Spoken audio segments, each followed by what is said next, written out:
Good morning, Jack Voltaic. I had originally recorded this last week before I had to go in for a procedure. You're getting me before the Vicodin kicks in, and I'm going to do my best with one hand to push this through. PowerPoint's already made. Let's see how we go. So if you say cyber one more time, I will not be able to slap you with my right hand. I'll only have my left hand. Who am I? I am Bryson Bort. I am the founder and CEO of SCYTHE, which is an advanced adversary emulation platform. I founded a consultancy called GRIMM, which is a group of hackers that we've just hacked about everything, and ICS Village, which is a 501c3 nonprofit that does education and awareness for critical infrastructure. We have our own conference once a year called Hack the Capitol, and we have featured Jack Voltaic there a couple of times. I'm also an advisor of the Army Cyber Institute and a senior fellow at the National Security Institute and R Street Institute.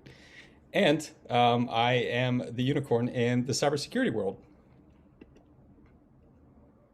And now we're about to get evil. All right, so putting the devil horns on.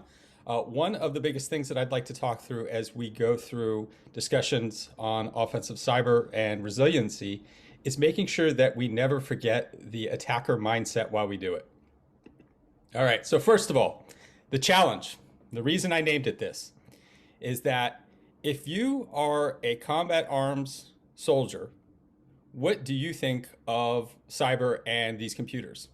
And it's the kind of thing where we have to learn to understand what they're looking for and what they need for us to be able to bring this into the discussion. Because if I'm an armor officer and you come and start spouting cyber in front of me, I don't care what uniform you're wearing, you've got about 3 seconds to get out of the way before I go that way and execute my mission. So we have to speak and understand the mission, not just talk tech. Don't be a nerd. All right, so on that note, here is DoD doing its best nerd impression. Cyberly cybering for the cybers. Here is what could be a Rubik's Cube, except for it looks far more complicated as we start to bring in a holistic view of the operational environment with all sorts of different factors, including the electromagnetic spectrum. You see cyberspace is just sort of thrown in there a few times to tie into the different domains. But wait, there's more. Here we have a rapidly changing spectrum operational environment by DISA. DISA. Yep, no idea what this is saying. Here's more. I mean, everything cyber's everything else. This is my takeaway from this. And then this is my favorite because it brings multiple other graphics together in a completely useless way to tell me about what the global information grid is. So I hope you all are chuckling and some of you are feeling a little embarrassed because this is, of course, the PowerPoint that we spread around as we talk about these. And it's also how we tend to talk to the warfighter. This barely makes sense to us. How can you imagine doing this to somebody that does what they do? All right, so we're going to start with some simple definitions. Industrial control systems. Simple concept. Computers plus the physical world equals industrial control systems. Not just the computers that we see on our desktops that process data, but things that can actually affect the physical world. So who thought adding computers was a good idea? The easiest way that I tried to illustrate this is, well, all right, if we know that as, simply describing analog or keeping computers out of something that's critical, why did we do this to ourselves? And the easiest example that we can look at is the electric grid. So for the longest time, the electric grid was incredibly simple. I generate power, I transmit power, somebody consumes it. Done. And then the electric grid became bidirectional. We have consumers that generate electricity. And that might sound a lot that we've just added one arrow, now we have an arrow going the other direction. But if you think about the physics of what's required for that kind of high voltage, it's not so simple. We need computers to actually be able to pull it off. Now start tying into things that we need to be more efficient about our use and distribution of energy. We want to work rate basis in there in the commercial sector. And you begin to get an understanding of why computers now start to be a part of what would be critical infrastructure. Furthermore, now you can start to have diagnostics, predictive diagnostics and status. When you run a small, if you're an asset owner at a small place, when that red light goes off in the middle of the night, you don't have to drive into the facility at 3 a.m. You can go in through your engineering workstation to an HMI and get an understanding of what's happening. We're now allowed to do a lot more with fewer people. Of course, the benefit of automation. And so tying that ubiquity of computing, of course, the decreased cost, the increased capability, and that is why we added computers into the physical world with industrial control systems. So here's yet another simple diagram. There's IT and there's OT, and they are two separate things, except for they are connected by that fake air gap. An air gap is not an air gap, is not an air gap. What I mean by that is that every time that we think of information technology, which of course is a very easy target for access, at some point it is connected into operational technology on the ground. And so that's that fake air gap, because as you start to peel back the layers, inevitably you find a connection. And this is what we see in the threat landscape in industrial control systems, is that most of that targeting focuses on IT and then looks to pivot through the network to cross that fake air gap into operational technology. One of the other elements that makes that a little bit simpler is the concept of a beachhead system. So there are, of course, very complex and unique OT systems that do not operate anything at all like an IT system. There are some, like beachheads, that run common operating systems like Windows or Linux. And so that initial access and work that I have to do on them is similar, and that overlap is similar. So it makes it very easy to cross that fake air gap to get into an environment that now is very much almost like the way we looked at perimeters of old, where it was hard to get there. And then once you got there, it was just nothing but soft GUI center for as far as the eye could see. So one of the things that I've done is I've gone and pulled some anecdotes from the public and friends of mine around different incidents they've seen in ICS, and I'll interpolate that throughout the presentation. Chris Kubecka here. On my 4th or 5th nuclear incident, a vendor added a 3G built-in public IP addressable modem to a nuclear fuel rod crane, but didn't tell the facility that it was there. The crane failed. We had to check if it was attacked. The vendor, of course, at this point gets called out that, hey, you just added a publicly addressable modem on this thing. And they were like, well, it's a value add and cannot actually be removed. So this ties into a lot of the supply chain vectors we see. One of the other reasons that we add internet accessibility into these is we need that for maintenance or diagnostics. So the players, I don't think anybody should be surprised here. We have the usual players in offensive cyber that are doing lots of different things with different motives. We'll cover a couple. If this were a live session, and I regret that we can't do this live, I miss being able to do live keynotes and talks. You get a lot more with the audience participation. What other flags do you think should be on here? Are there other nation states that you're aware of who are starting to become active players?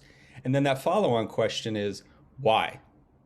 So when we get to the Q&A, which today's yesterday, which is tomorrow, I'll be available at the Q&A as I think I'll still be driving, or I hopefully will be at station. I'd like to hear what other nation states you think should play here.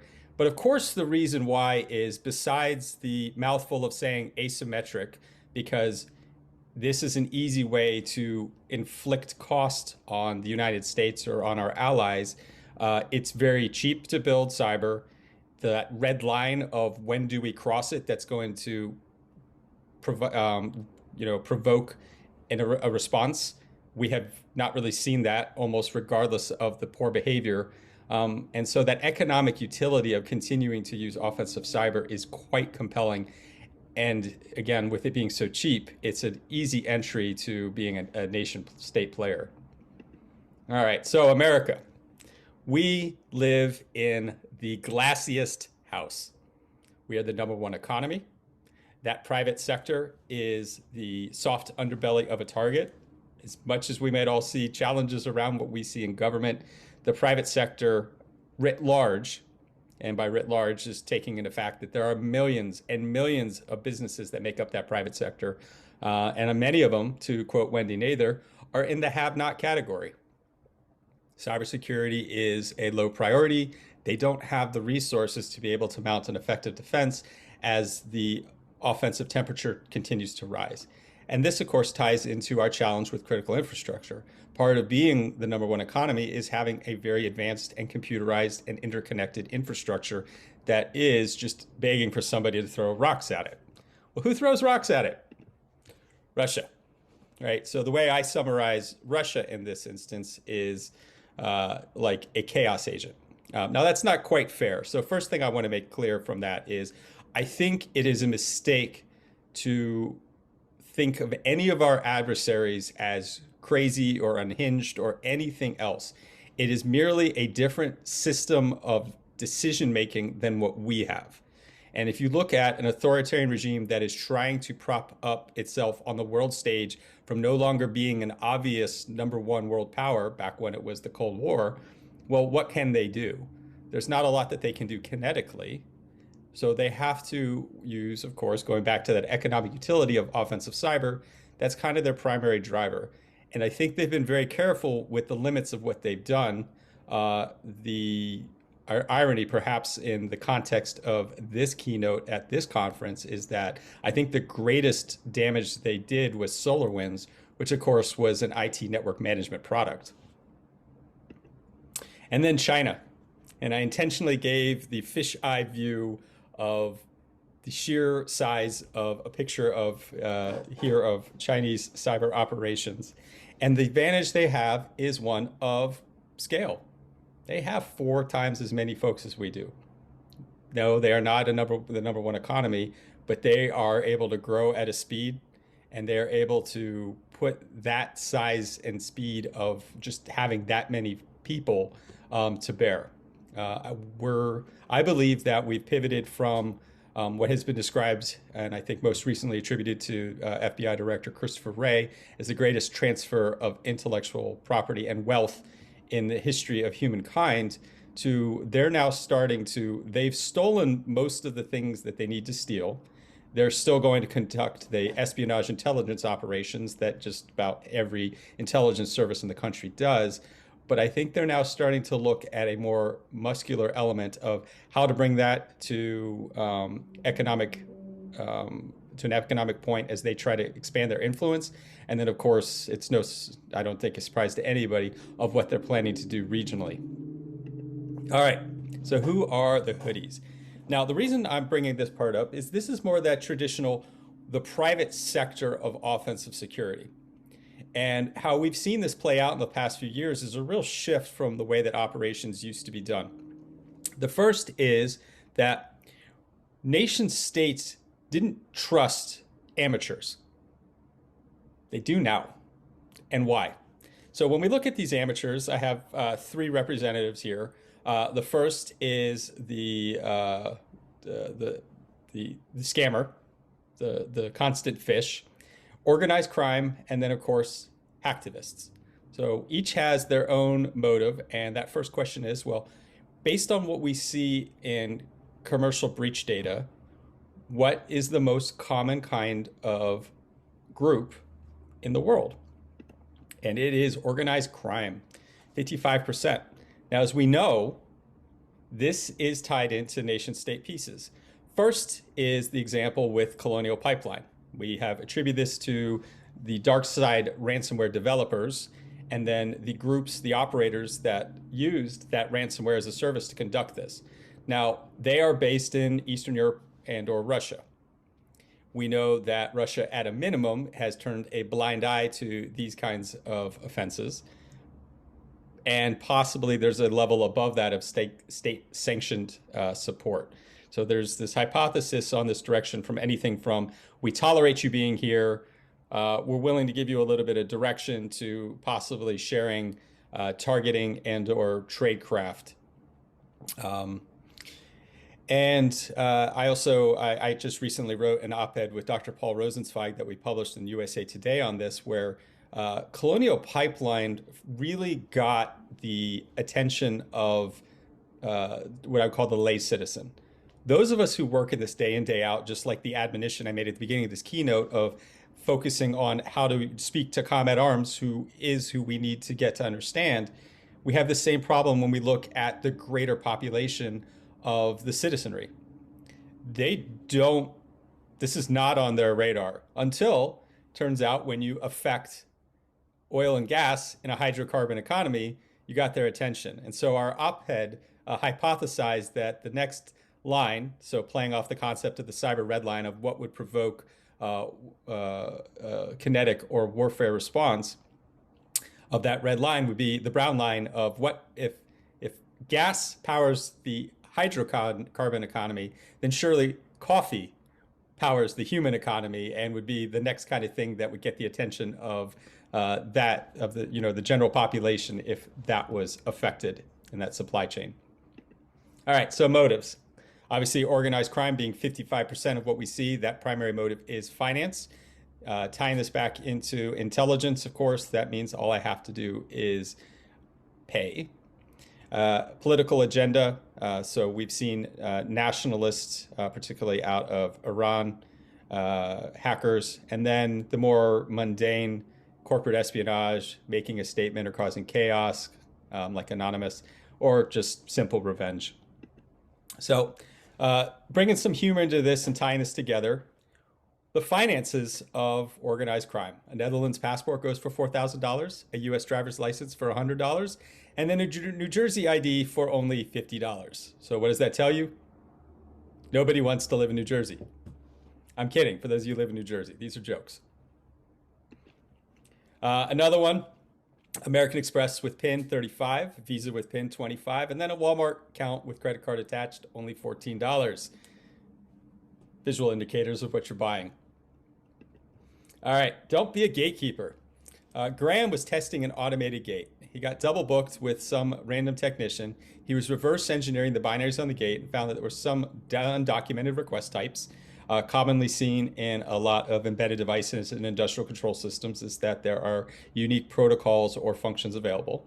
So he sent one out of curiosity and it slammed right into the technician's crotch. Don't be a gatekeeper. All right, so the board. I, as a former Army officer, the blank look is not faked. I have a simple view of the world. And the world is, we are blue. Our organization, our organizations, whatever, we the good side. Red, the adversary, and then gray, which is the ability to get to blue. A hacker can't hack what they can't touch. The internet, of course, made this quite easy, or easier, because I can wake up, have my Moscow Wheaties, and fire an attack by 9 a.m. when I roll into SVR. Understanding those levels of intended or unintended connectivity in the gray space is key to being able to see and respond to red. So high level grounding ourselves in the geography of the attack chain. And then the attack chain itself, I also simplify this. There are a lot more complicated models, but I really think it boils down to three components. Reconnaissance, mission and targeting information, access, how do I get into that initial access into your enterprise, and then post-access, which is where I make my money. So there is always going to be access. The question then is, what can we identify in that post-access? This is where I didn't just get shell, I've dropped specialized code down to accomplish my goals. And from a mission perspective, that's where mission importance increases into the most amount, right? Hey, getting shell on, say, the proverbial tank, yeah, I'm not happy about that. But the point that there's code that drops that bricks GPS or bricks the ECU so the engine doesn't work, well, that's post-access, and there is a clear mission degradation that happened. So ICS targets. How many are actually ICS? As we discussed earlier, the initial component is enterprise IT working into ICS to focus on pure ICS. And then where we do see it is internet-connected ICS devices being directly attacked. So this is similar to what we saw in the Florida water hack, The ICS Village, we've been demonstrating that exact same hack for several years. And actually, the reason that I couldn't do this live, besides not sure about what the recovery on my elbow was going to be, is I'm shooting a demonstration of this for a major news network. But what we saw at the Florida water hack was, one, what came out afterwards, that was a targeted breach. They could use a watering hole attack to get the credentials. The credentials were used, and somebody went in with those credentials, logged in through a VPN to an HMI. And of course, once you're in an HMI, you don't have to understand anything more than to be able to use that HMI to make changes to the environment. There's no further authorization and authentication required into that environment. PLCs just do what PLCs are told to do. Now, we don't know the motive for that. Here's my theory. Like we've seen for a number of years, most of the attacks on our critical infrastructure aren't, well, I wouldn't call them attacks. Most of the operations on our critical infrastructure, I think, are iterative intelligence gathering. Going in, mapping out, seeing, trying to see where we can hold a perch from an adversary perspective, and measuring the response of the defender in that critical infrastructure. I believe that's what was done in the Florida water hack, is they were measuring the response. They didn't actually expect to increase the lie levels for it to get into the water supply so that 24 to 72 hours, there was actually somebody being poisoned. I think they wanted to see what the response was and how quickly those safety controls would be implemented. Because, of course, had that happened, we go back to that concept of the cyber red line, and I'm pretty sure we would have had the full might of DoD coming back on that one, if it most likely being a foreign adversary. All right, so one of the most common email attack paths is email. Why? Again, economic utility. It costs me almost the same to send one email as it does to send 10 million emails. And here's the best part. I only need one click and it works. So it doesn't cost me anything to keep throwing them. It doesn't cost me anything to keep shifting. It doesn't cost me anything to increase volume. I just need one click and I'm in. So how do I do that? So the psychological components of that are creating fear, uncertainty, and doubt, using emotion, allure, and a sense of urgency. I don't want you to access the higher level of thinking. I want to use those primal characteristics to access your reptilian decision-making, where that sense of urgency gets you to make a decision now, as opposed to taking a few minutes and going, well, that doesn't make sense, and I'm not going to click that. So here is, I talked about the utility. All right, who would you target? So this is something I'd love to hear about from you in the Q&A section of, if you were to look at an organization, who would you target for a phishing campaign? And then I'm going to provide you here a phishing case study for us to think through an example. So take your time and read this. And while you're reading it, I want you to notice a couple of things.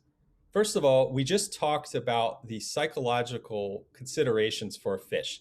So I want you to think about that while you're reading this and think about where you see those. Second, besides chuckling at, I would never click this because I'm too smart, yeah, you are.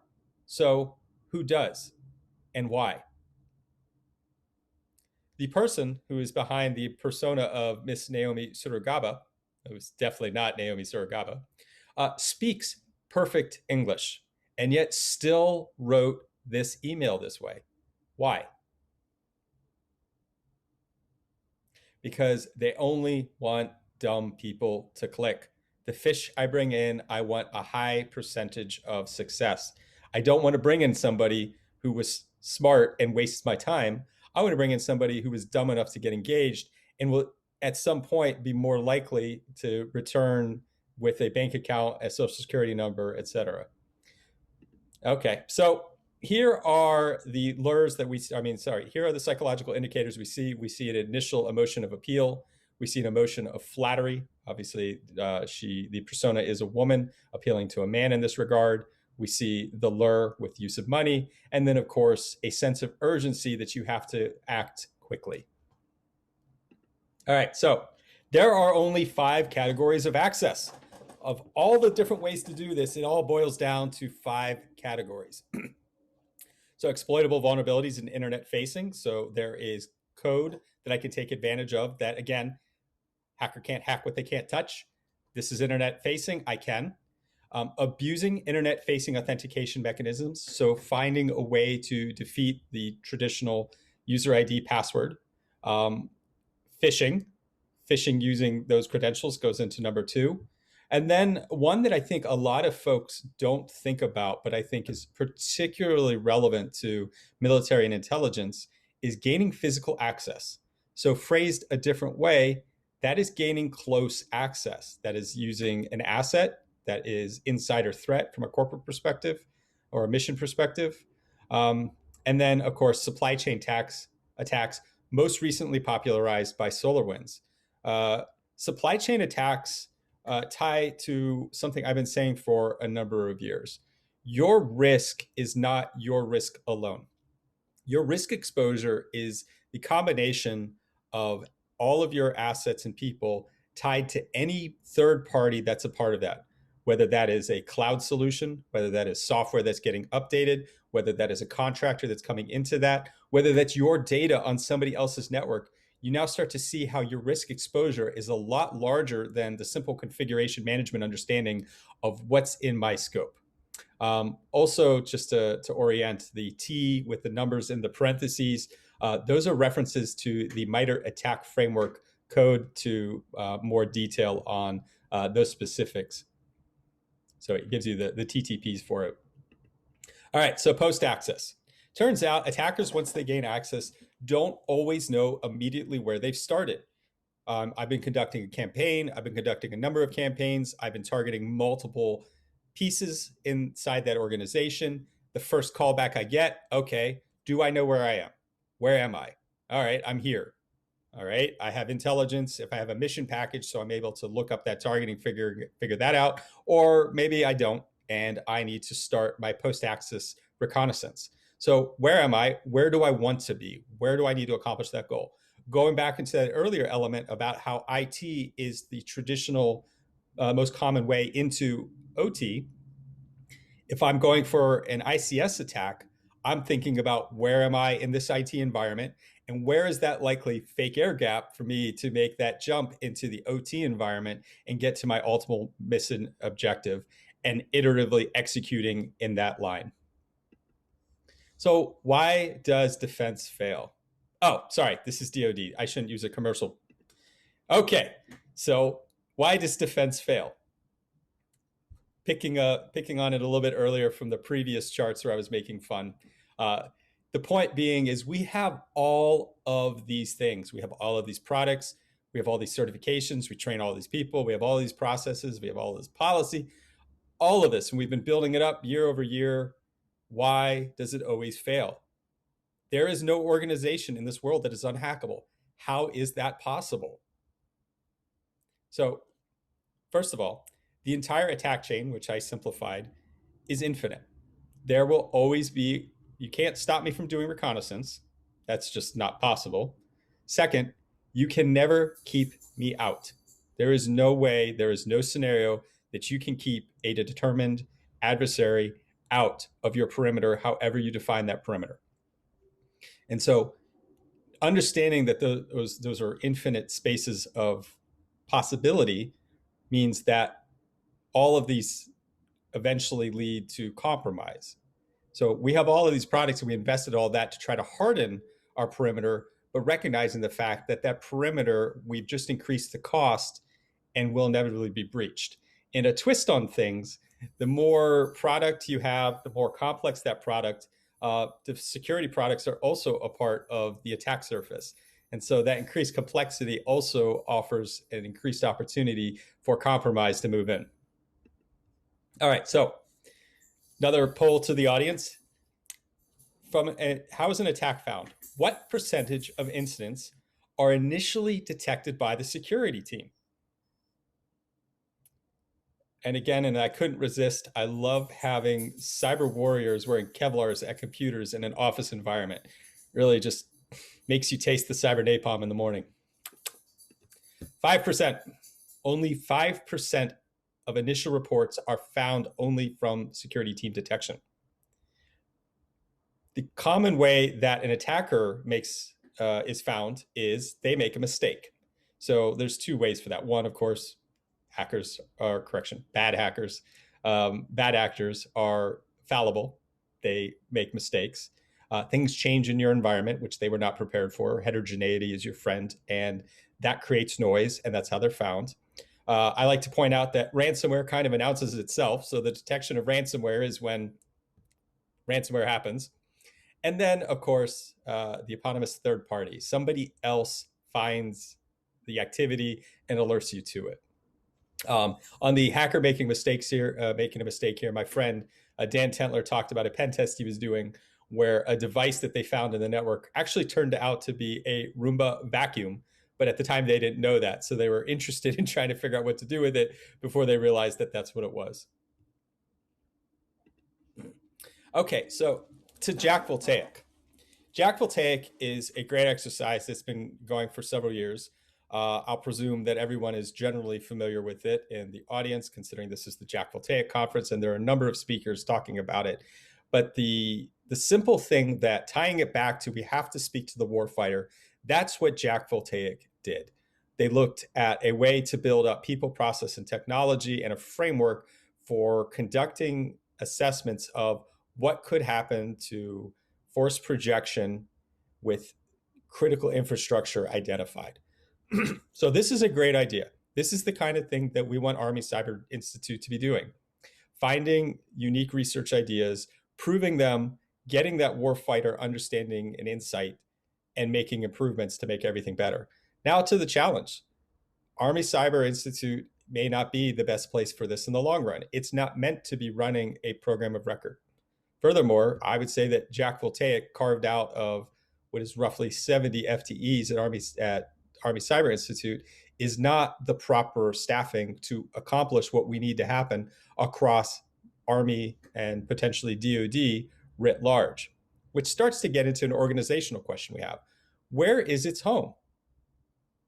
The most obvious place would be, well, where are all other industrial control systems managed in Army and DoD? And you start getting into more of that facilities management. And we see this same problem in industry. Those kinds of organizations are more like your civil and mechanic engineering types. Perhaps that doesn't make the most sense to drop something that has a heavy cybersecurity component in there. Okay, well, let's go to the traditional cybersecurity side. Let's go to the CIO's office. Can a CIO, what does a CIO know about ICS? What is the CIO shown to have interest in that kind of different take on technology? So I'm not picking on either organization, just kind of highlighting that this is a common challenge we have where we have a great idea, we've done this the right way, and now as we start to look to where is a good home from a DoD perspective, I think we have a challenge with finding the right fit to do it, and we need to figure that out. Picking again on terrible graphs and graphics, I don't even know what the hell this thing is saying. I can't even cyber imagine what the answer is, but I do want to call out that the use of Cyber Pearl Harbor, which I believe came from Leon Panetta, who recently acknowledged that it was a bad analogy, and I think it was a bad analogy for two reasons. He chose it because he was trying to instill action, but just creating, waving and saying everyone's going to die is a problem we have in cyber, and folks don't take it seriously. And then the second is I don't think it's accurate. I believe that instead what we're going to see is more of the same. Death by 1,000 cuts up to that point that we continue to bleed but don't punch back. So cyber Gandalf predictions. For those of you who are not aware, one of the things that I did over the pandemic is I grew out a full beard and long hair. 18 months without a haircut will do that. And then I held a fundraiser to shave it off. So I'm going to reuse my old persona for the wizard predictions on the future.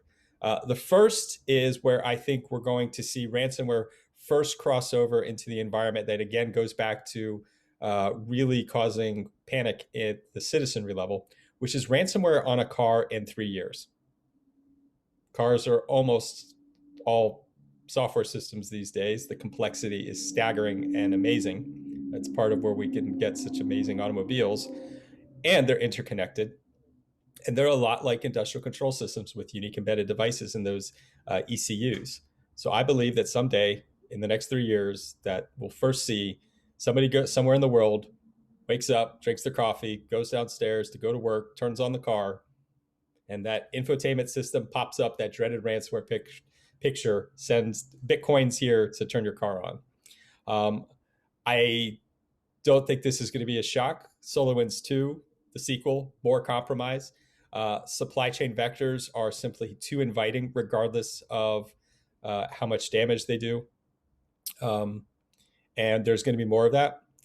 Recently, President Biden talked with Putin, I think that was last week, to try to discuss establishing some norms and curbing some of the more egregious behavior. I don't think it changed a thing. I don't see why it would. If I'm Russia, the economic utility, again, you hear me say that a lot because that's that calculus that drives the decision making there. I don't think we've affected it one iota. So I don't think Russia's going to change course. And then my worst fear. So if you're a bad actor out there, you do not want to see that show up on the battlefield. M1A2 in all its glory is a terrifying beast. So instead, I want to face that. Tying it into the Jack Voltaic mission, this is my worst fear, is that the M1A2 never makes it to the theater. Our adversaries understand that the way that we do transportation is primarily on unclassified systems. And so that is a low-hanging fruit for a target. And then all of the components of critical infrastructure that are, of course, also unclassified, because most of those are civilian infrastructure, that affect our ability to deploy our forces as needed anywhere in the world. So my fear is that somebody's going to try to do something. I have a very specific someone in mind too.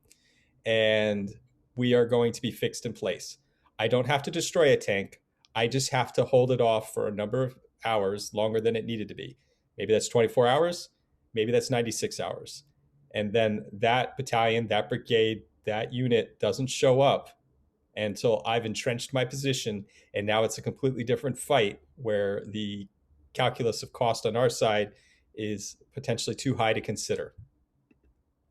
So takeaways, death by 1,000 cuts is the current adversarial approach to the way they're looking at critical infrastructure. We need to find a home for Jack Voltaic. The U.S. Army mission, in my simple terms, is speed and violence, not cyber. Cyber supports speed and violence. So while you can be a nerd, learn to talk hua. Don't talk nerd. Thank you.